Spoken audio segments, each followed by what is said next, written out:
কোনো জায়গায় প্রবেশ করার সময় আমরা বলি মে আই কাম ইন, অর্থাৎ আমি কি আসতে পারি। মে আই কাম ইন এর পরিবর্তে আমরা বলতে পারি মে আই গেট ইন অথবা মে আই বি ইনসাইড। এখন আপনার উপর ডিপেন্ড করবে আপনি কোন সিচুয়েশনে এটা বলতেছেন, কোন পরিবেশে আপনি এটা ইউজ করবেন।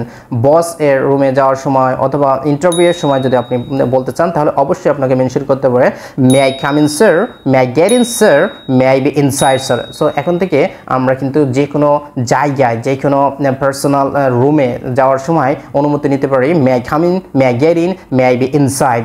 So practice all the time. এভাবে কিন্তু আমরা সিচুয়েশন বেস করে যখন ইংরেজিতে কথা বলতে শিখবো তাহলে আমাদের মেমোরাইজ করতে সহজ হবে এবং ডে বাই ডে কিন্তু vocabulary, sentences, phrasal verbs and any kind of structures memorize করতে সহজ হবে এবং ডে বাই ডে কিন্তু আমাদের ইমপ্রুভমেন্ট আসবে।